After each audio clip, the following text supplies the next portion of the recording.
కొంతమంది రౌడీ రాకేష్ అని ఒక బాబా గాని, ఇంకొక బాబా ఇలా చాలా మంది బాబాలొచ్చారు. వీళ్ళంతా గూడా ఇంత హైప్ ఇస్తా ఉన్నారు.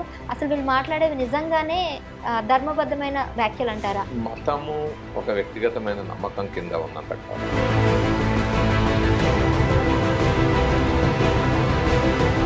ఇవన్నీ సమాజ ప్రకృతి పరంగా జరిగే వాటి విస్తృతమైన అతీత శక్తి ఒకటి భూమి మీద ఉందని చాలా మంది నమ్ముతున్నారు. ఎయిదర్ హిందువులైనా గాని, క్రిస్టియన్స్ అయినా గాని, ముస్లిమ్స్ ఏ మతాల్లో అయిన వాళ్ళు గాని అతీత శక్తి అయితే ఉంది అని నమ్ముతున్నారు. మరి అలాంటి వాళ్ళకి మీరేం చెప్పదలుచుకున్నారు? ఇంత ప్రస్థానం జరగడానికి కారణమైన సైంటిఫిక్ పేపర్ మనకు లేకపోతే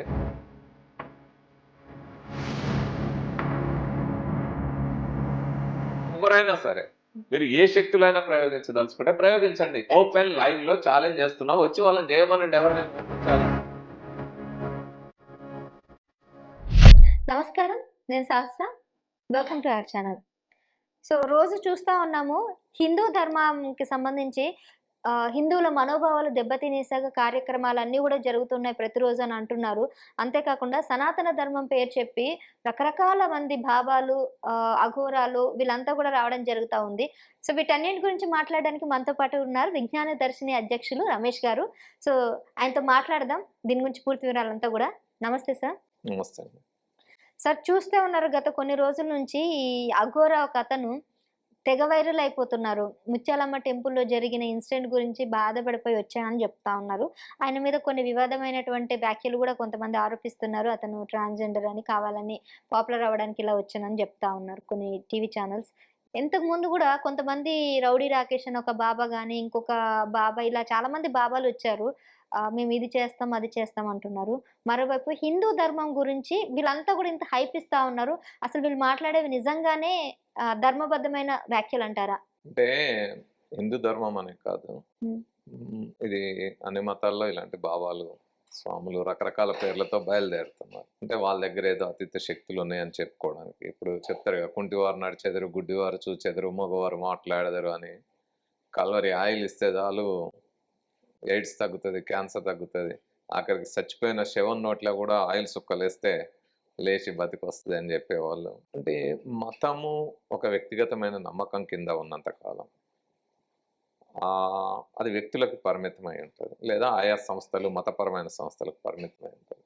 కానీ మత నమ్మకాలు ప్రజల్లో బాగా ప్రబలిన కాలంలో ఏం చేస్తారంటే వాటిని అడ్డం పెట్టుకొని కొంతమంది తమ వ్యక్తిగతమైన ప్రతిష్ట పెరగడం కోసం తమ దగ్గర ఏదో శక్తులు ఉన్నాయి, ఎట్లాగో ప్రజల్లో నమ్మకాలు ఉన్నాయి కాబట్టి ఆ నమ్మకాలను మరింత పెంపొందించే విధంగా చేస్తూ వాళ్ళ స్వలాభం కోసం, అది ఈ స్వలాభం అంటే డబ్బనే ఏం లేదు, కీర్తి కాంక్ష కావచ్చు, రకరకాల పాకాలు.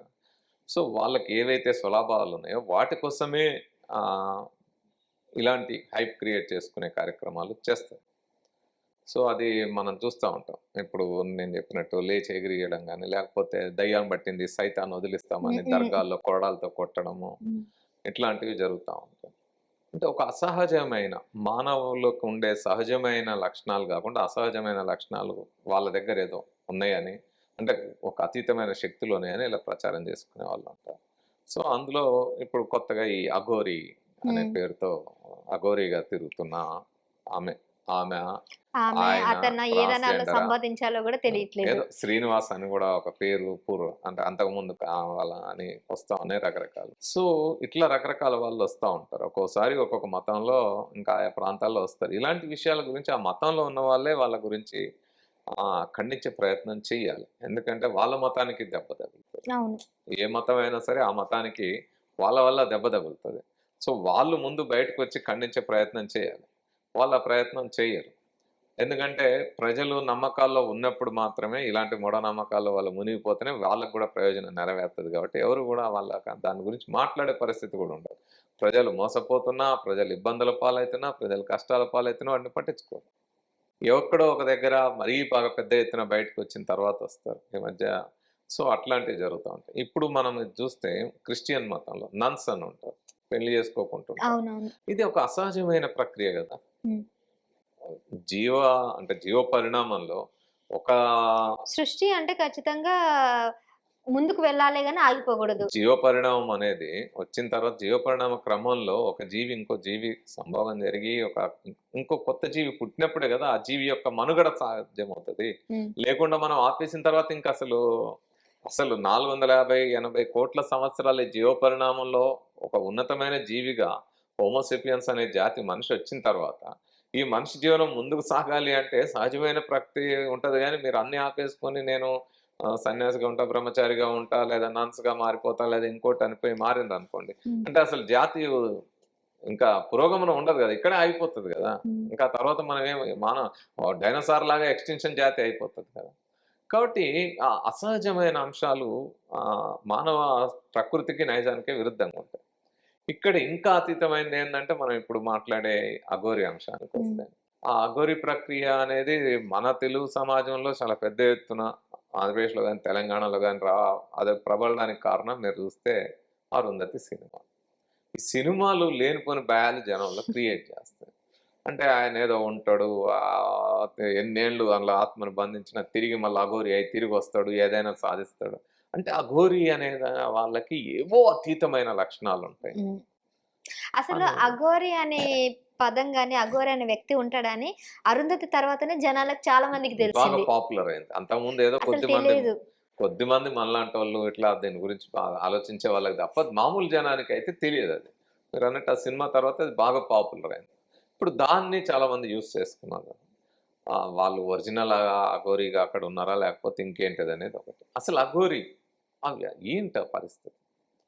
ఎంత ఒక రకంగా మాట్లాడితే అది ఆ ధర్మంలో ఉన్న వాళ్ళు చెప్పాలి. అది నిజమా? అందులో ఎట్లుంది ఏందని. సో, అఘోరి అనేది ఒక సహజ పరిస్థితికి విరుద్ధంగా వికృతంగా ఉంది. అంటే మానవ సమాజం యాక్సెప్ట్ చేయదు వాస్తవంగా. మన సమాజ గమనిస్తే ఇవన్నీ సమాజ ప్రకృతి పరంగా జరిగే వాటికి వికృతమైనవి. అంటే శవం మీద హ్మ్. శవాన్ని తినడము, శవంతో సంభోగం చేయడము. హ్మ్. ఇలాంటివన్నీ అసలు వినడానికి జుగుప్సకరంగా ఎగ్జాక్ట్‌లీ సార్. పుర్రెను పట్టుకోవడం. అసలసలు సాధ్యం కానివే గదా! అవన్నీ. అంటే సాధ్యం అవుతది. కానీ వికృతంగా గదా! మనం చూడడానికి కూడా జుగుప్సాకరంగా ఉంటది కదా! హ్మ్. పుర్రెలో ఇంకేదన్నా పోసుకొని తాగడం, హ్మ్. గంజాయిలు ఇలాంటి రకరకాలు ఏవైతే ఉంటాయో ఇవన్నీ. అదేవిధంగా శవము. హ్మ్. శవం కాలిన తర్వాత బూడిదల దాన్ని ఒంటికంతా రాసుకోవడము. సో, ఇవన్నీ కూడా మనిషి సహజమైన ఒక ఎవల్యూషన్ ప్రాసెస్‌లో సమాజ ప్రగతిలో ఏదైతే పద్ధతులుంటాయో వాటికి భిన్నంగా ప్రవర్తించడం. హ్మ్. ఒక రకంగా మానసికంగా వైకల్యం ఉన్న వాళ్ళు మాత్రం ఇట్లాంటివి చేయగలుగుతారు. లేకపోతే అట్లాంటి వికృతాలకి ఎట్లా వెళ్ళగలుగుతారు? ఒక శవాన్ని అక్కడ పెట్టుకొని మనం తిని ఆ శవాన్ని కాలుతున్న శవాన్ని తింటారా? సో, ఎట్లా చేయగలుగుతాం? ఒక మనిషి, ఇంకో మనిషి అనేది. అది సమాజ ప్రవృత్తికి విరుద్ధం. చట్టపరంగా కూడా రాజ్యాంగం కూడా వాటన్నిటికి విరుద్ధం. కాకపోతే వీళ్ళేం చెప్తారంటే అలా చేయడం ద్వారా హ్మ్. వాళ్ళకేవో శక్తులొస్తాయి. ఇప్పుడు ఆమె బెదిరిస్తుంది గదా! నేను అది చేస్తా, ఇది చేస్తా, మిమ్మల్ని ఏమైనా చేయగలుగుతా. నా దగ్గర ఆ శక్తులున్నాయి, ఈ శక్తులున్నాయి. అనగానే జనానికి ముందు భయమొస్తుంది. అంటే ఏమో అయితదేమో, ఏదో చేస్తారేమో, నిజంగానే వాళ్ళ దగ్గర ఏదో శక్తులున్నాయేమో అని అనుకుంటారు. ఉంటాయి ఆ శక్తులు. హ్మ్. ఏ విధమైన శక్తులుండవు. హ్మ్. మీరు శవం తిన్నా, తినకపోయినా ఏ విధమైన శక్తి తింటే అరిగిపోతది, జీర్ణం అయితది. అంతకు మించి ఏమైతది? లేదంటే కొన్ని ఒక అనారోగ్య సమస్యలొస్తాయి. అందులో ఆ శవము అందులో క్రిములు ఇతరత్ర ఏమన్నా ఉండి అదైతే అనారోగ్య సమస్య వస్తది. అట్లా ఎంతమంది చనిపోయారు, ఏమైందో అదంతా వేరు. బతికున్నోళ్ళు, చనిపోయిన వాళ్ళు అది వేరు. కానీ విషయం ఏందంటే దానివల్ల ప్రత్యేకంగా వచ్చేదేమిటి? మీరు చేసే పూజలు గాని, ఇంకోటి గాని ఏదో తాంత్రిక పూజలు ఇంకోటి అని. ఏ పూజ చేసినా వచ్చే ప్రత్యేకమైనదేంటి? దేనివల్ల ఏం రాదు. మంత్రానికి చింతకాయ కాదు కదా! యంత్రం కూడా రాదు. రాలుతదని ఎవరైనా చెప్తే అది మోసం చేయడం. ఆయిల్ సుక్కకి నెత్తికి రోసుకుంటే కాస్త అందంగా కనపడతదేమో కానీ నోట్లేస్తే సచ్చిన శవం ఎట్లా లేచి నిలబడతది? అవును. తాయెత్తు కడితే ఏమైతది? ఏం తగ్గుతది? కాబట్టి ఇవన్నీ ప్రజల నమ్మకాలు, బలహీనతలు, ఈ ముఖ్యంగా భయాలు. హ్మ్. భయాలను ఆసరా చేసుకొని వాళ్ళని మరింత భయపెట్టి ఒక రకంగా బ్లాక్‌మెయిల్ చేస్తూ, వాళ్ళ దగ్గర ఏవో శక్తులున్నాయని వాళ్ళ ప్రయోజనం కోసం ప్రయత్నించడం తప్ప వాస్తవంగా ఏమి జరగదు. అంటే యాక్చువల్‌గా మీరు మీ గతంలో మీరు చేసిన ఇంటర్వ్యూలు గాని, మిమ్మల్ని కలవడంలో గూడా మీరు ఎక్కువగా నమ్మేది సైన్స్ మొత్తం. సైన్సే తప్ప దైవం గాని, శక్తి గాని ఏది లేదన్నట్టుగా మీరు చెప్పడం జరిగింది. సో, అంటే లైక్ నాస్తికుల ఆహ్, కాదు అన్న టాపికొస్తే కొంతమంది మనోభావాలైతే దెబ్బతింటాయి. ఖచ్చితంగా అతీత శక్తి ఒకటి భూమి మీద ఉందని చాలామంది నమ్ముతున్నారు. హిందువులైనా గానీ, క్రిస్టియన్స్ అయినా గానీ, ముస్లిమ్స్ ఏ మతాల్లో అయిన వాళ్ళు గానీ అతీత శక్తి అయితే ఉంది అని నమ్ముతున్నారు. మరి అలాంటి వాళ్ళకి మీరేం చెప్పదలుచుకున్నారు? అంటే ఇక్కడ ఆస్తికత్వం, నాస్తికత్వం అయన్నీ పక్కన పెడితే సైన్స్‌కో పద్ధతి ఉంటది కదా! సైన్స్‌ని నమ్మమని చెప్పదు. సైన్స్‌ని ఆల్వేస్ క్వెషన్. హ్మ్. సైన్స్‌ని కాదు దేన్నైనా క్వెషన్ చేయమని చెప్తది. సైన్స్‌లో ఉండే మొట్టమొదటి అంశం ఏందంటే you have to question everything. కానీ ప్రతిది సైన్స్‌కి అందని కొన్ని శక్తులు, అద్భుతాలు గూడా మనం చూసాం గదా! సైన్స్‌కి అందని కాదు. హ్మ్. సైన్స్‌కి అందని కాదు. సైన్స్‌కి అందని అనే అంశం కరెక్ట్ కాదు. సైన్స్‌కి అందడానికి 450,00,00,000 సంవత్సరాల దూరంలో ఉండి యూనివర్స్ ఇమేజ్ తీస్తున్నారు. హ్మ్. మోసం చేసేదాన్ని, ఒక బ్లఫింగ్ చేసేదానికి అనేక పద్ధతుల్లో దాన్ని కూడా కనిపెట్టారు. ఇప్పుడు మీరు చెప్పే శక్తులు చాలా నేను బయట చేసి చూపెడతా కదా! ఆ! నేను ప్రాక్టికల్‌గా చేసి చూపెడతా కదా! నా దగ్గర ఏం మాయ మహిమ ఉండదు కాదు కదా! అవును. సో, అది ఎలా చేస్తారు ఏమిటనేది ఒక సైంటిస్టు ఒక సత్యాన్ని అన్వేషించే ప్రయత్నం చేస్తారు. హ్మ్. కానీ వీళ్ళు చేసే మోసాలను కనుగొనాలంటే మళ్ళీ ఆయన ఇటు తిరగాలి. హ్మ్. ఆ ప్రయత్నం వాళ్ళ పని వాళ్ళు చేస్తుంటారు. కాబట్టి అవి ఎలా మోసాలు చేస్తారు? అందులో ఏం జరుగుతది? ఏ శక్తి ఏంటిది అనేది మనం తెలుసుకొని చెప్పగలం. కాబట్టి ఇక్కడ విషయం ఏందంటే ఒక ఆదిమ మానవుల కాలంలో మిగతా జీవజాతుల్లాగా అడవుల్లో బ్రతికిన మనిషి ఈరోజు విశ్వాంతరాల సత్యాల్ని శోధిస్తూ, పరిశోధిస్తూ వినువీధుల్లోకి దూసుకెళ్ళగలిగిన అత్యంత ఆధునిక వైజ్ఞానిక మానవులుగా మనం ఎదిగిన ఈ పరిణామక్రమ ప్రస్థానం వైజ్ఞానిక దృక్పథం ద్వారా, సైంటిఫిక్ టెంపర్ ద్వారా సాధ్యమైంది. దాన్ని క్వెషన్ చేయడం ద్వారా సాధ్యమైంది. లేకపోతే మనం ఆదిమ కాలంలోనే ఆగిపోయేవాళ్ళం. హ్మ్. వేల సంవత్సరాలు వెనక్కే ఉండేవాళ్ళం. కానీ ఇంత ప్రస్థానం జరగడానికి కారణమైన ఆ సైంటిఫిక్ టెంపర్ మనకు లేకపోతే, ఇగో ఇలాంటి వికృతాలు చేసేవాళ్ళు, లేకపోతే ఇంకో రకంగా చేసేవాళ్ళే వాళ్ళ దగ్గర ఏదో శక్తులున్నాయనే భ్రమలో, ఆ భయాందోళనలో బతుకుతారు. సరే ఒకప్పుడు నమ్మిన ఒక అర్థం ఉంది. ఎందుకంటే అంతా ఇల్లిటరసీ పీపుల్‌గా ఉండేవాళ్ళు అప్పట్లో. ఇప్పుడు అందరూ ఎడ్యుకేటెడ్. ఇప్పుడు జనరేషన్ మారింది. బట్ స్టిల్ గూడా కొంతమంది ఈ బాబాలని, వీళ్ళని ఇంకా స్టిల్ నమ్ముతున్నారు. వాళ్ళకి వేల వేల విరాళాలు ఇస్తున్నారు, వెళ్తున్నారు. అంటే ఈ భయం పుట్టుకొచ్చేస్తుంది. వీళ్ళు చెప్పింది నిజమే అని నమ్మిన పరిస్థితులొస్తున్నాయి. ఎందుకంటారు? అంటే మనం ఆలోచన శక్తి అక్కడికే ఆగిపోయిందా? లేకపోతే వాళ్ళు మనల్ని కంట్రోల్ చేసే కేపబిలిటీ వాళ్ళ దగ్గరుందా? కేపబిలిటీ ఏం లేదు. వాళ్ళు మన బలహీనతే వాళ్ళ బలం. హ్మ్. ఏ మతం వాళ్ళకైనా. అంటే మతంలో ఉండి ఇలాంటి మోసాలు చేసే వాళ్ళకి ఎవరికైనా మన బలహీనతే వాళ్ళ బలం. అంతే తప్ప వేరేం లేదు. మీరు చెప్పినట్టు చదువుకున్న చదువు బాగా పెరిగింది గదా! పెరిగిన తర్వాత ఈవెన్ సైన్స్ అండ్ టెక్నాలజీ గూడా చాలా పెరిగిపోయి మన జీవితంలో భాగమైపోయింది. కానీ విషయం ఏందంటే నాకనిపిచ్చేది చదువుకున్న వాళ్ళకంటే చదువుకోని వాళ్ళలోనే రేషనల్ థింకింగ్, సైంటిఫిక్‌గా కొద్దిగా క్వెషన్ చేయడం వాళ్ళలోనే ఎక్కువుంటది. ఇట్లా అయితాదిరా అంటారు. ఈళ్ళు చదువుకున్న అంటే మన చదువు ఏమైపోయిందంటే, కేవలం క్వెషన్ ఆన్సర్స్ బై హార్ట్ చేసి బట్టి బట్టి పరీక్షల్లో రాయడమే అయిన పరిస్థితి ఉంది. ఈరోజు మీరు చూస్తే కాలేజీల్లో చదివేవాళ్ళు సైన్స్ చదువుతారు. టెస్ట్ ట్యూబ్ జీవితంలో చూసుంటరాళ్ళు. హ్మ్. పట్టుకొని అస్సలుండరు. వాళ్ళు పరీక్షల్లో, ప్రాక్టికల్స్‌లో 30 out of 30, 29 out of 30 marks ఎట్లొస్తాయి? అసలు నువ్వు టెస్ట్ ట్యూబే చూడకుండా ప్రాక్టికల్స్‌లో ఎట్లొస్తాయి? థియరీ అంటే బై హార్ట్ చేసినావు. సో, అట్లాంటి చదువులు చదివిన వాళ్ళు. అట్లాంటి చదువులు చదివిన వాళ్ళు ఇగ మూఢత్వంలో ఉండకుండా, రెండో చిన్నప్పటి నుంచే మన పిల్లల్ని పెంచేటప్పుడు ఏ మతమైనా కూడా భయంతో పెంచుతాం. బూచాడొస్తాడు, దెయ్యం వస్తది, సాతానొస్తది, సైతానొస్తది. ఇట్లాంటి భయాలతో పెంచుతాం. ఈ భయమే, మన భయమే వాళ్ళ బలం. ఇప్పుడు మీరు బాణామతి చాతుబడి దాడులు జరుగుతున్నాయి. మొన్ననే మన మెదక్ జిల్లా హ్మ్. రామాయంపేట హ్మ్. పక్కన ఒక విలేజ్‌లో సజీవ దహనం చేశారు ఒక మహిళని. బాణామతి చేస్తున్నారు. హ్మ్. అంటే ఇట్లాంటి శక్తులు, ఇట్లాంటి వికృతాలు చూసి వీటిని నమ్మిన వాళ్ళు, తోటి మహిళ పక్కనున్నోళ్ళ దగ్గర కూడా ఏదో శక్తులున్నాయనుకుని అమాయకుల్ని పట్టి పండుడ వీకడం, నాలుకలు కత్తిరించడం, వాళ్ళ మీద దాడులు చేయడం, సజీవ దహనాలు చేయడం, గొడ్డలతో చంపడం ఇట్లాంటివి కూడా జరుగుతా ఉంది. ఇప్పుడు దీన్ని ఇది ఇది మతానికి సంబంధించిన అంశం కాదు. ఇది మూఢత్వానికి సంబంధించిన అంశం అన్ని మతాల్లో. అంటే ఒక మతానికి సంబంధించిన అంశం కాదు. ఇది ఇప్పుడు క్రిస్టియన్స్ కొంతమంది పాస్టర్స్ బయలుదేరి మేము బాణమతులు చేతబడులు తగ్గిస్తాం. దయ్యాలను వదిలిస్తాం. అంటే భూతమాంత్రికుల్లాగా మారిపోయిన వాళ్ళు చాలా మంది కనపడతారు. అంటే ఆ విధంగా ఫైర్ ఫైర్ అని అరవంగానే లేచి ఎగురుతా ఉంటారు, కింద పడతా ఉంటారు. హ్మ్. ఏంటిదది? ఒక రకమైన హిస్టీరియా క్రియేట్ చేసి, వాళ్ళని అట్లా తయారు చేసి, ఎగిరి, దూకి అట్లా మానసికమైన వ్యాధిగ్రస్తులుగా తయారు చేస్తున్నారు తప్ప, మీరు ఏం తయారు చేస్తున్నారు? సో, ఇట్లాంటి వాటన్నిటిని, ఈ వికృతమైన అంశాలన్నిటిని చేసే వాళ్ళందరినీ గూడా మనము ఆహ్, ప్రజల యొక్క బలహీనతలతోటి వాళ్ళు తమ పబ్బం గడుపుకోవడానికి చేసేది తప్ప వాస్తవంగా వాళ్ళ దగ్గర ఎవరి దగ్గర ఏ విధమైన శక్తులు ఉండవు. ఎందుకంటే నేను all India people science network general secretary కూడా చేశాను, నేషనల్ వైడ్గా తిరిగాను. దేశవ్యాప్తంగా తెలంగాణ, ఆంధ్రప్రదేశ్తో పాటు కొన్ని వేల గ్రామాల్లో అనేక రాష్ట్రాల్లో ప్రదర్శనలు ఇచ్చిన, ట్రైనింగ్స్ ఇచ్చిన. నేను అనేక ప్రదర్శనలో ఒక ఛాలెంజ్ చేస్తాను. ఎవరైనా సరే బాణామతి చేతబడి చేయగలిగిన వాళ్ళున్నా, మంత్రాలు చేయగలిగిన వాళ్ళున్నా, ఏ శక్తుల్ని మీ సాతానా సైతానా ఇంకే శక్తిని ప్రయోగించే వాళ్ళున్నా నా మీద చేయండి ఛాలెంజ్. ఇప్పుడు ఛాలెంజ్ చేస్తున్నా, చెయ్యండి ఎవరైనా ఉంటే. ఇప్పుడు మీరు ఏదో అన్నారు ఇంతకుముందు, ఒక ఆయన ఏదో పేరు చెప్పారు కదా, చెయ్యి లేస్తే లేవదని అన్నారు. అది రౌడీ రాకేష్ అని ఒక బాబా ఒక ఆయన ఉన్నాడు. ఆయన కళ్ళ ముందే కొన్ని నేను మిమ్మల్ని కంట్రోల్ చేసుకోగలను అది ఇది అనేసి నన్ను చేయమనండి.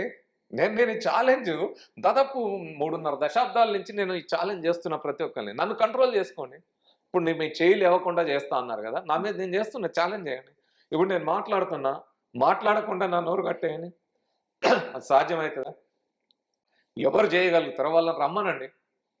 ఇప్పుడు అమాయకుల్ని పట్టుకొని వాళ్ళు అట్లున్న వాళ్ళతో చేయడం కాకుండా వచ్చి నా ముందు చేయమనండి, మమ్మల్ని చేయమనండి, కంట్రోల్ చేయమనండి.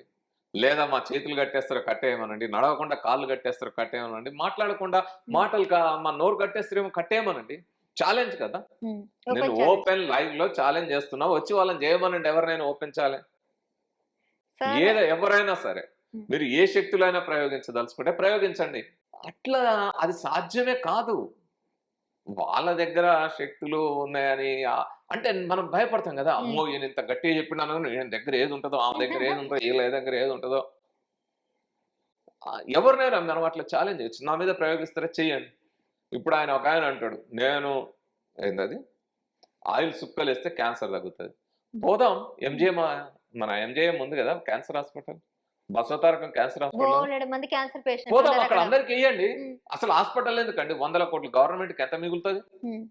ఆ డాక్టర్లు వేరే ట్రీట్మెంట్ ఇస్తారు కదా, ఇంక ఇతర రోగాలు చాలా ఉన్నాయి కదా, వాటి మీద ఈ క్యాన్సర్ దగ్గర లేకుండా పోతే వాళ్ళు చేస్తారు కదా. రండి, ఎన్ని సుక్కలు వేస్తారో, ఎన్ని లీటర్ల ట్యాంకర్ల ఆయిల్ కావాలన్నా నేను గవర్నమెంట్ని అడుగుతా, సప్లై చేద్దాం, అడుగుదాం మనం అందరిని. నేను ఇట్లా క్యాన్సర్ పేషెంట్లకి ఆయిల్ ఇస్తే తగ్గుతుందంట, ట్యాంకర్లు కొనిరి, ఆడ ఆయిల్ కొనిరి అందాం, ఆడ పెడదాం హాస్పిటల్ ముందు. అయిద్దా? సచ్చిన శవం నోట్లంట సుక్కలు వేస్తే, ఆయిల్ సుక్కలు వేస్తే లేచి నిలబడదని వీడియోలు వస్తాయి. నిలబడుతుందా అండి? బతుకుతుందా? పదండి గాంధీ హాస్పిటల్కి వెళ్దాం, ఉస్మానియా హాస్పిటల్కి వెళ్దాం, మార్చిర్గులో అనేక శవాలు ఉన్నాయి కదా, వాటి నోట్లు వేసి చూపెట్టండి, లేకుండి బతికించండి. ఎవరొద్దన్నారు? ఛాలెంజ్ తీసుకోవడానికి సిద్ధంగా ఉంటారా? అమాయక జనాన్ని మోసం చేయడానికి తప్ప ఇంకేముంటుంది అందులో? సో ఇలాంటివన్నీ కూడా ఇప్పుడు ఏదో ఛానల్ వాళ్ళు అరెస్ట్ అయినరు, ఇవన్నీ చెప్పారు, నేను నా శక్తి చూపెడతానా? చూపెట్టాము. నేను చెప్తున్నా కదా, నా మీద చూపెట్టానే చెప్తున్నా కదా, ఛాలెంజ్ చేస్తున్నా కదా. ఏం చూపెడతారో చూపెట్టరి, ఏం శక్తులు ప్రయోగిస్తారో ప్రయోగించరి. ఇప్పుడు కాదమ్మా, నేను 2020లో కార్డియాక్ ప్రాబ్లం వచ్చి హార్ట్ ఫెయిల్యూర్ అయ్యి కొలాప్స్ అయిపోయి వెంటిలేటర్ మీదకి వెళ్ళి 2 రోజులు వెంటిలేటర్ మీద ఉండి ఆక్సిజన్ మీద బయటకు వచ్చి ఆక్సిజన్ మీద ఉన్నాక ఐసీయూలో ఉన్నప్పుడు ఫోన్ వస్తే ఒక్క నిమిషం నేను ఒక వీడియో లైవ్ పెట్టిన ఫేస్బుక్లో. అప్పుడు చెప్పిన, నేను ఇప్పుడు కార్డియాక్ ప్రాబ్లంతో ఉన్నా, ఈ ప్రాబ్లం ఏంటిదని ఇంకా డయాగ్నోసిస్ జరుగుతూ ఉంది, టెస్టులు జరుగుతూ ఉన్నాయి, నేను డాక్టర్ల చేతిలో ఉన్నా, నేను సేఫ్గా బయటకు వస్తా, మీకు ఇప్పటికైనా సవాల్. డాక్టర్లు అప్పటికే చెప్పారు, ఇది నువ్వు ఎన్ని రోజులు బతవో తెలియదు, ఇంకా అసలు బయటికి వెళ్తావా లేదా అనేది తెలియదు, వెళ్ళిన తర్వాత కూడా ఆ తర్వాత కూడా నువ్వు 2-3 నెలలకు మించి బ్రతకవు అన్న పరిస్థితి ఉండే. నేను చెప్పిన ఇప్పటికైనా ఛాలెంజ్, ఐసీయూలో బెడ్ మీద చెప్పిన, ఇప్పటికైనా ఛాలెంజ్. మీరు మంత్రాలు వేస్తారా, శాపనార్థాలు పెట్టుకుంటారా, సాతాన్లు సైతాన్లు పంపిస్తారా, బాణామతులు ఇంకేదైనా చేతబడులు శక్తులు ప్రయోగిస్తారా, ప్రయోగించండి అన్న. 4 ఏళ్ళు అయిందమ్మ మన సెప్టెంబర్ 2కి. ఏమైంది? మీరు ఇప్పుడే డాక్టర్ని అడగండి, 25% ఈఎఫ్తో ఉన్న మనిషి ఎట్లుంటాడు? నేను ఊర్లు తిరుగుతున్నా, ప్రోగ్రామ్స్ చేస్తున్నా, పొద్దున ఒక ఛానల్, ఇప్పుడు ఇంకో ఛానల్, గంటలు మాట్లాడుతూ ఉన్నా, క్లాసులు చెప్తా ఉన్నా, ఉపన్యాసాలు ఇస్తా ఉన్నా. ఇంకొక రకంగా ఆరోగ్యవంతమైన మనిషి కంటే అంటే కార్డియాక్ ప్రాబ్లం ఉన్న నేనే ఎక్కువ తిరుగుతా ఉన్నా. ఎట్లా సాధ్యమవుతుంది? Science will give that confidence to you. ఈ మోసాలతోటి, ఈ అబద్ధాలతోటి, ఈ మాయలతోటి కాదు జరిగేది. Science will give that confidence to you. అది సాధ్యమవుతుంది. ఆ కాన్ఫిడెన్స్ ఉండి నువ్వు ఒక సైంటిఫిక్ మెథడ్లో వెళ్తే ఎస్ యూ కెన్. అంతే తప్ప మేము అది చేస్తాం ఇది చేస్తాం చేయమనండి. ఇట్స్ ఆల్ అబౌట్ నమ్మకమే కదా సార్ ఏదైనా కూడా. అంతే కదా, నీ భయమే మెయిన్ థింగ్. ఉమ్, అంత తప్ప నువ్వు ఒక అంశం ఇప్పుడు నువ్వు ఒక సైంటిఫిక్ గా పని చేయాలి. ఉమ్, నీకు ఒక పద్ధతి, ఒక ఒక ట్రీట్మెంట్ ఉంది, ఆ పద్ధతుల్లో వెళ్ళాలి. దాన్ని గ్రాడ్యువల్ గా ఎట్లా పెంచుకోవాలి, ఒకేసారి ఏది పెరగదు, ఎట్లా నువ్వు ప్లాన్ చేసుకోవాలి, డాక్టర్లు చెప్పింది వినాలి, ఆ పద్ధతులు పాటించాలి, టెస్టులు అవసరమైనప్పుడు చేసుకోవాలి. నువ్వు రెగ్యులర్ ఆ పద్ధతులన్నీ పాటించుకుంటూ వెళ్ళాలి. అంతేగాని నేను మొండిగెళ్ళి నేను చేస్తా అంటే కుదరదు. ఇప్పుడు నువ్వు నడవడమే కష్టం అన్న దగ్గర నుంచి నేను 5 కిలోమీటర్లు జాగింగ్ చేసే స్థితికి తీసుకొచ్చిన నా బాడీని. ఉమ్, ఒక్కోసారి 10 కిలోమీటర్స్ జాగింగ్ చేస్తున్నా. దీనికి ఒక పద్ధతి ఉంది. ఉత్తగానే నేను మొండికి వెళ్ళిపోయి పరిగెడతా అంటే అడ్డం పడతాను. ఉమ్, ఇప్పుడు మీరు సెకండ్ ఫ్లోర్ అనగానే నేను ఫస్ట్ అన్నా, మీరే చెప్పండి ఎవరన్నా um, heart failure candidate with 25% EF second third floor ఎక్కుతారా అని అడగండి. ఉమ్, ఎక్కొద్దని చెప్తాడు డాక్టర్. మరి నేను ఎక్కువ వచ్చినా కదా, ఇప్పుడు కూర్చొని మాట్లాడుతున్నాను కదా, ఏమన్నా ఉమ్. ఆయాసం కనబడుతుందా నాకు? మీలో ఏమన్నా తేడా? ఇప్పుడు మిగతా మామూలు మనిషి కంటే నాకు ఏమైనా తేడా కనబడ అసలు మాట్లాడుతున్నా కదా. ఉమ్, సో అది అది రావాలంటే మీకు ఒక సైన్స్ దాని లోతుల్లోకి వెళ్తే ఇంత కాన్ఫిడెన్స్, ఇంత పద్ధతి ఇవన్నీ ఉంటాయి. ఉమ్, ఇది ఎంత కాన్ఫిడెన్స్ ఇస్తుంది, లేదా ఎంత ఒక సైంటిఫిక్ టెంపర్ అనేది మనిషిని ఎట్లా నడిపిస్తుంది అంటే, స్టీఫెన్ హాకింగ్ జీవిత చరిత్ర ఉదాహరణ. ఉమ్. స్టీఫెన్ హాకింగ్కి అసలు ఏవి పని చేయవు. ఏవి పని చేయవు. తన 21 ఇయర్స్ ఏజ్ లోనే ఉమ్, తనకు మోటార్ న్యూరాన్ డిసీజ్ వచ్చినప్పుడు డాక్టర్లు ఏం చెప్పారంటే, ఈ జబ్బు వచ్చిన వాళ్ళు ఇప్పటి వరకు ఉమ్, 2-3 ఏళ్ల కంటే మించి బ్రతకలే, నువ్వు మాక్సిమం నీ లైఫ్ స్పాన్ అదే అని చెప్పారు. ఉమ్, అంతకు మించి లేదన్నారు. ఆయన అప్పటి నుంచి నేను రీసెర్చ్ చేయాలి కదా, సైన్స్ చేయాలి కదా, చదువుకోవాలి కదా అని బీఎస్సీ, ఎంఎస్సీ, పిహెచ్డీలు చేసుకుంటూ అందులో పడి రీసెర్చ్ అందులో పడిపోయాడు ఆయన. ఉమ్, ఆ రీసెర్చ్ చేసుకుంటే నాకు ఒక్కరోజు మిగిలితే ఆ ఒక్కరోజే నేను స్పేస్ గురించి ఏదో ఎక్స్ప్లోర్ చేయాలి, యూనివర్స్ గురించి ఎక్స్ప్లోర్ చేయాలనే దాంట్లోకి వెళ్ళిపోయాడు. ఉమ్, వెళ్ళిపోతా ఉంటే కాళ్ళు పని చేయకుండా, చేతులు పని చేయకుండా, శరీరంలో ఏ పార్ట్ పని చేయకుండా, తల కూడా ఇటు తిరగకుండా ఉమ్, చక్రాల కుర్చీకి పరిమితమైన వ్యక్తి ఈరోజు విశ్వాంతరాలం గురించి ఎన్ని రీసెర్చ్ చేసి ఎన్ని చెప్పి 73 ఇయర్స్ పైన బతికాడు. 70 73 ఇయర్స్ అబో years. నువ్వు 2-3 ఏళ్ళు మించి బ్రతకవు అన్న వ్యక్తి. మనమైతే ఒక కాలు పట్టుకొని అమ్మ ఇంకా అయిపోయింది నా పని, చేయడం ఇంకా అయిపోయింది అంటే ఒక రకమైన డిప్రెషన్లోకి, ఒక రకమైన మానసికంగా బలహీనతలో, మన మానసిక బలహీనతకు లోనయ్యి ఉమ్, ఆ రకంగా వెళ్ళిపోయినప్పుడు మనం ఏం సాధించలేం. ఉమ్, సో నీకు ఆ మానసికంగా స్థైర్యం, ధైర్యం ఎక్కడి నుంచి వస్తుంది? ఒక సైంటిఫిక్ టెంపర్ నీకులో మనలో కనుకుంటే వస్తుంది. లేకపోతే ఇట్లా ఎవరేం చెప్తే అక్కడ మోసపోతూనే ఉంటాం, అక్కడ వాళ్ళ మాయ మాటలు వింటాం, నమ్ముతాం, పోతాం. అట్లనే రోజు ఒకళ్ళు బయలుదేరుతారు.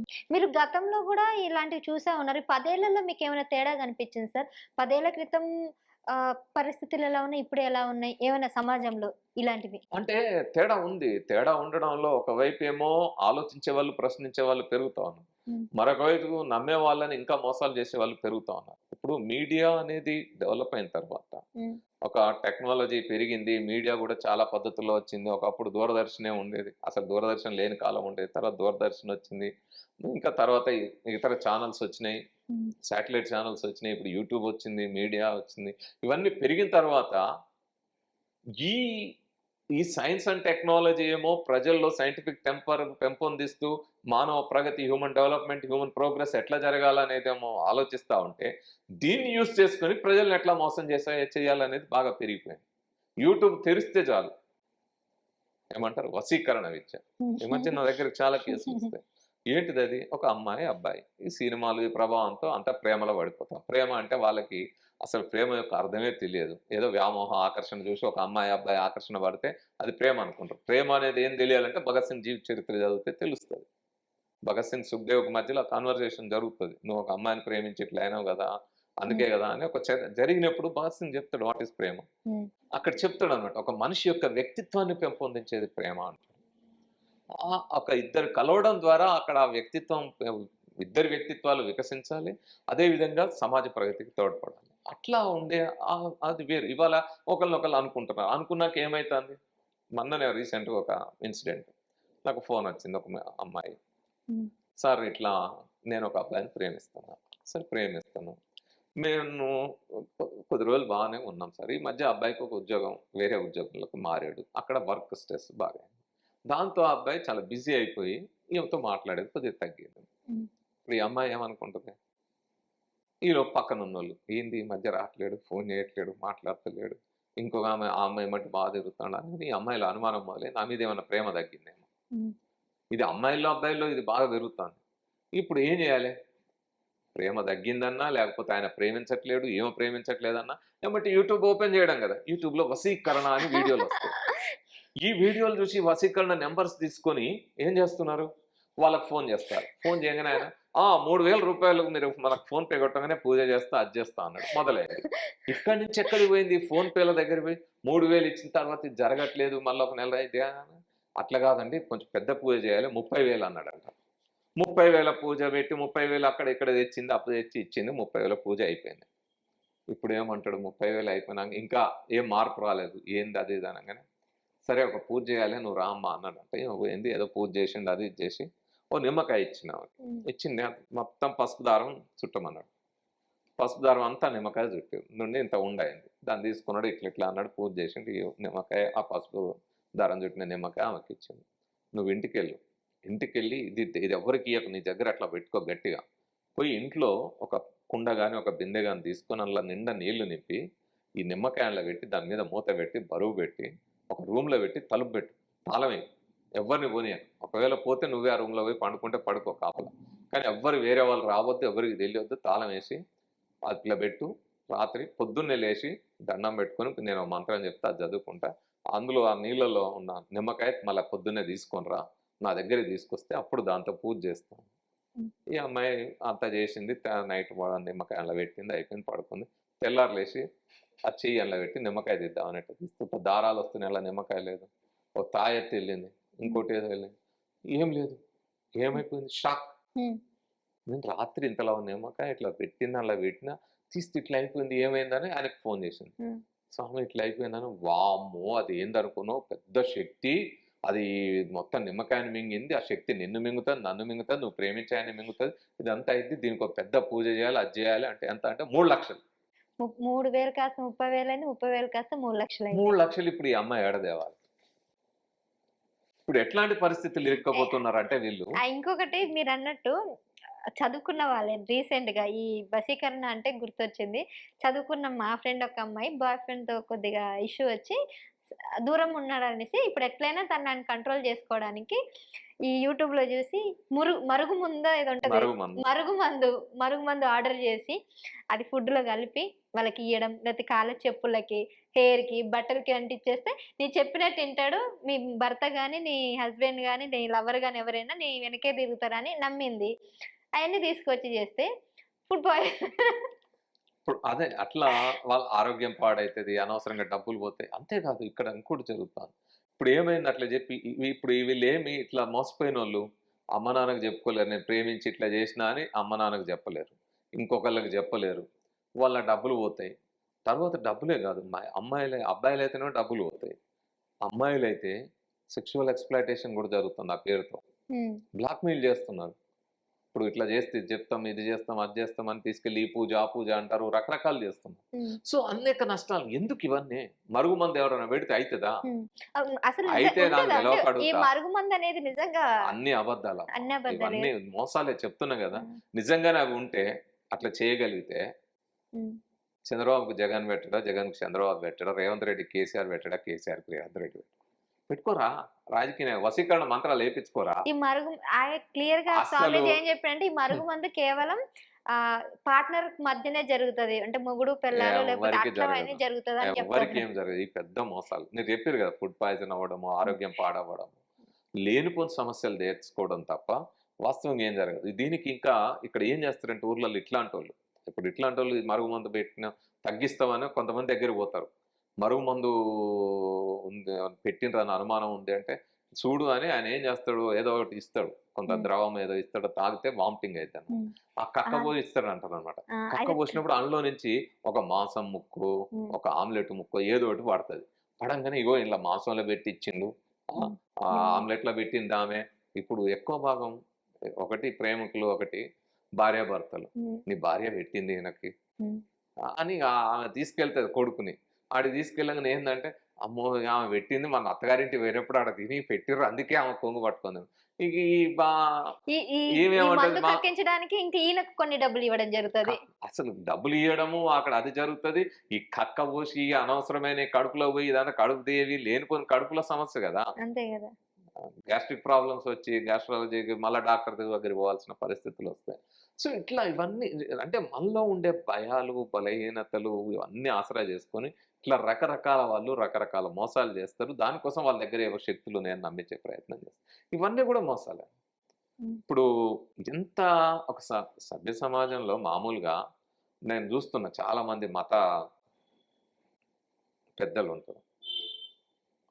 ఒక ఆయన అంటాడు, ఒక ముస్లిం ఒక ఆయన, కరోనా రావడానికి ఆడవాళ్ళు నైటీలు వేసుకోవడమే కారణం అంటాడు. ఒక ముల్లా. సో ఇట్లా రకరకాలు చేస్తారు కదా. ఇంకొక ఆయన అంటాడు, అమ్మాయి అంత పుట్టిదే డ్రెస్సులు వేసుకుంటే ఎట్లా, ఇది ఎట్లా వేసుకుంటా అని, అంటే అమ్మాయిల డ్రెస్సుల మీద కామెంట్లు ఇట్లాంటివి చేస్తారే, అంటే వీళ్ళ డ్రెస్ ఇట్లుండాలి ఇట్లుండాలి అని ఒక కోడ్ అంతా వీళ్ళే నిర్ణయించి పెడతారు అనమాట. బురకా వేసుకుంటేనే మహిళ, లేకపోతే ఇట్లా ఫుల్గా ఉంటేనే మహిళ. అంటే ఎవరి డ్రెస్ వేసుకోవాలి ఎట్లుండాలి అనేది వాళ్ళ వ్యక్తిగతమైన అంశము, ఎవరికాలు నిర్ణయించుకుంటారు అనుకోండి. సో డ్రెస్ ఉండాలి. ఇది ఒక నాగరిక సమాజంలో మనిషి సైన్స్ తెలుసుకున్న తర్వాత ఈ ఇవన్నీ దూది నుంచి పత్తి నుంచి దారం తయారు చేయడం, వస్త్రాలు తయారు చేయడం, కుట్టడం తయారు చేయడం, ఇవన్నీ అయిన తర్వాత వచ్చినాయి. ఇప్పుడు అసలు మీరు ఇంతమంది గురించి మాట్లాడుతున్న అసలు బట్టలే లేకుండా తిరుగుతున్న మనుషుల గురించి ఏమంటారు? అదే కదా. వాళ్ళకి కదా మీరు నీతులు చెప్పదలుచుకుంటే చెప్పాల్సింది. ఒక సభ్య సమాజంలో అట్లా ఒకరు నగ్నంగా తిరగడం అనేది కూడా అసాంఘిక కొన్ని అది కార్యకలాపాలు వాళ్ళు అవన్నీ చెప్పాలి. ఇప్పుడు అవన్నీ గుళ్ళకు రానిస్తున్నారు. గుళ్ళ గుళ్ళలోకి ఒంటి కాళ్ళ ఎట్లా మీద రానిచ్చి నిలబడడం. అంతమంది భక్తులు ఎట్లా చూస్తారు, ఎట్లా పూజలు చేస్తారు, ఏంటి ఇది చాలా ఫస్ట్ బాగుంది. కాన్సన్ట్రేషన్ దేవుడి మీద కాకుండా అందరి దృష్టి అంతా అటే వెళ్తది అసలు కదా. అసలు ఈ రోజు ఎంత వికృతంగా తయారైపోయినాయంటే మానవులు, అసెంబ్లీలో తీసుకొచ్చి బట్టలు లేని వాళ్ళని కూసబెట్టి వాళ్ళ వాళ్ళ ప్రవచనాలు వింటున్నారు. ఉమ్. ఎక్కడికి పోతుంది సమాజం? ఏమవుతుంది? మీరు ఎక్కడో సినిమాల్లో ఏదో అదేంది ఆ డాన్స్ వ్యాంప్ క్యారెక్టర్ వాళ్ళనేదో అంటున్నారు. అసలు నీ సమాజంలో నీ చుట్టూ ఎక్కడ వాళ్ళు ఎట్లా తిరుగుతున్నారు? ఇదేం పద్ధతి? ఇది ఎట్లుంటది? ఉమ్. మీరు వేల సంవత్సరాల మానవ జీవనంలో నేర్చుకున్నది అదేనా? ఈ మానవ ప్రగతి అంటే అదేనా? మనం ఎటువైపు వెళ్ళాలి, ఎటు వెళ్ళాలి, ఇవన్నీ చర్చ జరగాలి కదా. అంటే అమ్మాయిల డ్రెస్ ఏదో అట్లా ఉండాలని కదా. అమ్మాయిల డ్రెస్ మీద కామెంట్ చేసేటప్పుడు అబ్బాయిల డ్రెస్ మీద కూడా కామెంట్ చేయాలి. అసలు అబ్బాయిల మనస్సుల మీద కూడా కామెంట్ చేయాలి. కాబట్టి ఇవన్నీ చాలా అంశాలు ఉంటాయి. ఇప్పుడు మీరు ఇంతకుముందు ఒక మాట అన్నారు మనోభావాల గురించి. ఉమ్. మనోభావం అంటే సైన్స్ చెప్పడం మనోభావం ఎట్లా అర్థమవుతుంది? మీరు అనేక భ్రమల్లో ఉన్నారు కొన్ని వందల సంవత్సరాలు. అసలు నేను సైన్స్ అనేది నేను చెప్తాను జనరల్ గా సమాజంలో ఉండేది. సైన్స్ అనేది ఒక వాస్తవం చెప్పినప్పుడు అప్పటిదాకా మతం ఏం చెప్పింది? భూమి చుట్టూ సూర్యుడు తిరుగుతున్నాడు. ఉమ్. కానీ కోపర్నికస్ అనే ఆయన సూర్యుని చుట్టూ భూమి తిరుగుతుందని చెప్తే, దాన్ని గెలీలియో చెప్తే, దాన్ని బ్రూనో ప్రచారం చేస్తే, ఇలా ముగ్గురిని మత న్యాయస్థానాలు శిక్షించినాయే. మనోభావాలు దెబ్బతినలేదా? సత్యం ఏంటిది? ఈరోజు చిన్న పిల్లగాడిని అడిగినా సూర్యుని చుట్టూ భూమి తిరుగుతుందని చెప్తారా? భూమి చుట్టూ సూర్యుడు తిరుగుతుందని చెప్తారా? మా చర్చి మా బైబిల్ ఉందంటే ఉందని నువ్వు బ్రూనో సజీవదహనం చేశారు. గెలీలియోని జీవితాంతం హౌస్ అరెస్ట్ చేస్తే ఆఖరికి ఆ చీకట్లోనే బతికి కళ్ళు కనపడే విధంగా ఒక సైంటిస్ట్ ఉమ్. అనేక అంశాలను ఈరోజు మనం నేకెడ్ ఐ తోటి మాత్రమే ఆ స్పేస్ని చూసే, అంతరిక్షాన్ని ఆకాశాన్ని చూసే పరిస్థితుల్లోంచి ఫస్ట్ టైం ఒక స్కోప్ తయారు చేసి, గెలీలియో స్కోప్ తయారు చేసి అంతరిక్షంలో కంటికి కనపడని సెలెస్టియల్ ఆబ్జెక్ట్స్ని అబ్జర్వ్ చేసినాడు కదా గెలీలియో. ఎగ్జాక్ట్లీ. మరి ఆయన్ని నువ్వు జీవితాంతం అబ్జర్వ్ చేసి నా మతము నా మనోభావం అంటే ఎట్లా కరెక్ట్? సత్యం ఏంటిదో తెలుసుకునే ప్రయత్నం చేస్తారా? మా మనోభావాలు మతభావాలని వాటి వెనకాలే దాచుకొని నిజాలుగా గమనించకుండా ఎన్నోళ్ళు మనం ముసుగేసుకొని పడుకొని ఉంటాం, ఎన్నోళ్ళు కళ్ళు మూసుకుంటాం. సో వాస్తవాలు చెప్పే పద్ధతి ఎప్పుడైతే వచ్చిందో అక్కడ మతభావాలు మనోభావాలు వీటికి సంబంధం ఉండదు. వాటికి సంబంధం లేకుండానే సైన్స్ తన పని తాను చేసుకుంటూ వెళ్ళిపోతుంది. వాస్తవం ఏదో చెప్తుంది, నిజమేంటిదో చెప్తుంది. అది నువ్వు నమ్ముతావా నమ్మవా అది మీ వ్యక్తిగతమైన అంశం. కాబట్టి ఆ వ్యక్తిగతమైన అంశాలు వేరు, వ్యక్తిగత నమ్మకాలు వేరు. వాస్తవ జీవితానికి వచ్చినప్పుడు, సమాజానికి సంబంధించిన అంశాలు వచ్చినప్పుడు సత్యం ఏంటిదనేది చాలా ముఖ్యమైనది. కాబట్టి వాటికి విరుద్ధంగా ఉన్నప్పుడు వాటిని ఖచ్చితంగా ఖండించాలి. అవును. సో ఆ టైంలో మీరు అన్నట్టు ఇలాంటి అసహజమైన అంశాలు వచ్చినప్పుడు అసలు వాళ్ళు మనకంటే ముందు ఆ మతాన్ని కాపాడుకునే వాళ్ళు అనుకునే వాళ్ళే ఖండించాలి. కానీ ఎవరైతే ఇప్పుడు అఘోరని ఎదురు ప్రశ్నలు వేస్తున్నారో, విమర్శిస్తున్నారో, కొంతమంది అమాయక జనాలు మీకేం తెలుసు అని ఇదే గనక ఒక క్రిస్టియానిటీలో జరిగితే నువ్వు ప్రశ్నిస్తావా? ఒక ఖచ్చితంగా. ముస్లిం జరిగితే నువ్వు ప్రశ్నిస్తావా? కేవలం హిందూ ధర్మంలో ఇట్లా ఒకరు వచ్చినందుకు వాళ్ళని మాత్రం ఎందుకు ప్రశ్నిస్తున్నారు? వాళ్ళని ఎందుకు వేలెత్తి చూపిస్తున్నారు? అంటే మీకు హిందూ ధర్మం అంత చులకన అయిపోయిందా? మళ్ళీ ఇలా తీసుకొస్తున్నారు. ఇప్పుడు ఎప్పుడైనా ప్రశ్న ఖచ్చితంగా ఉంటది. కానీ ప్రశ్న అందరికీ ఉంటది కదా. ఇప్పుడు నేను ఇంతకుముందు చెప్పిన కదా. ఒకటే ఇప్పుడు ప్రశ్న. ఇప్పుడు క్రిస్టియన్స్ లో అన్ని జరుగుతుంటే ఎవడెళ్ళి ఒక్కడు కూడా క్వశ్చన్ వేయరు. కేవలం హిందూ మతంలో ఎందుకు ఇట్లా ఇప్పుడు జరుగుతుందని అంటున్నారు. ఇప్పుడు ఒక విషయం మీరు ఛానల్లో చాలా సార్లు చూపెట్టారు. నేను అక్కడ ఒక ఉప్పల్ దగ్గర ఒక చర్చిలో ఈ బాణమతుల పేరుతో దాడి చేస్తుంటే వెళ్ళి నేను అక్కడ దాని బండారాన్ని బయట పెట్టిన ఉమ్, ఓపెన్ గా మీడియాలో అందరూ చూసింది. ఆ తర్వాత వాళ్ళ మీద కేసు పెట్టాలని ప్రయత్నం చేశారు, పోలీసులు కూడా వచ్చిండ్రు, అంతా జరిగింది. ఎస్, ఇది ఎట్లా అబద్ధం అనేది చెప్పినాం. అందుకే ఏ మతం అని కాదు, ఇప్పుడు దయ్యాలు భూతాల పేరుతో కొరడాలతో కొట్టినప్పుడు చాలా సార్లు పోయి చాలా మంది బాబాల మీద మాట్లాడినాం. మద్దూరులో ఒక అతను ఈ దాడులు చేస్తున్న బాబా ఉంటే ఆయన మీద అసలు నేను కంప్లైంట్స్ ఇప్పించినా మాట్లాడినా. నేను డీజీపీ గారికి కూడా అనేక సార్లు కంప్లైంట్లు ఇచ్చిన ఎక్కడెక్కడ ఎట్లా జరుగుతుంది. సో ఇవన్నీ విషయాలు ఏంటంటే ఆ, తప్పించుకోవడానికి చెప్పేది. అంటే నా మతాన్ని పక్కన పెట్టి ఆ మతాన్ని విమర్శించా, అన్ని మతాలు అంతే కదా. ఇప్పుడు ఒకటే ఒక అంశం, ప్రజలకి దానివల్ల మేలు ఉందా నష్టం ఉందా, ఉమ్. ఏం జరుగుతుంది? మీరు ఈ మోసాలని నమ్మి ఎంతకాలం ఉంటారు, మాయలు నమ్మి ఎంతకాలం ఉంటారు? అట్లాంటివి ఉంటాయి. ఇప్పుడు నువ్వు గుడికి తీసుకొచ్చి ఆమె గుళ్ళోకి వచ్చి అంత పూజ చేసి నేనుగా అదే ఇది అని చెప్పిన తర్వాత మీరు భక్తులందరూ అక్కడ ఉన్న తర్వాత ఇంకా ఈ సమాజానికి ఏమి ఇవ్వదలుచుకున్నారు? రేపు పొద్దున మన యువతని ఎట్లా తయారు చేయాలో అదే దలుచుకున్నారు కదా. మీరు? ఉమ్, మన యువతని ఎట్లా తయారు చేయదలుచుకున్నారు? యువతని చంద్రమండలం మీదకి చంద్రయాన్లతో పంపిస్తారా? ఆదిత్య మిషన్లతో L1 సన్ను కూడా ఎట్లా ఎక్స్ప్లోర్ చేయాలనే విజ్ఞానం వైపు పయనింపజేస్తారా? లేకపోతే ఇట్లా బట్టలు ఇప్పుకొని తిరిగే అఘోరీలాగా ఇంకోలాగా అదేంది నన్స్ లాగా, లేకపోతే బ్రహ్మకుమారిస్ లాగా ఇంకా రకరకాల పద్ధతుల్లో ఉమ్, మీరు తయారు చేసి పంపుతారా? ఇప్పుడు మీరు నిన్న చూసినారు ఏది మన ముత్యాలమ్మ గుడి ఇన్సిడెంట్. ఉమ్. ఎవరు అది? వ్యక్తిత్వ వికాసం పేరుతో మతం చేతిలోకి వెళ్తే ఏది ఎట్లా తయారవుతుంది? వ్యక్తిత్వ వికాసం పేరుతో వాళ్ళు చేసింది ఏంది?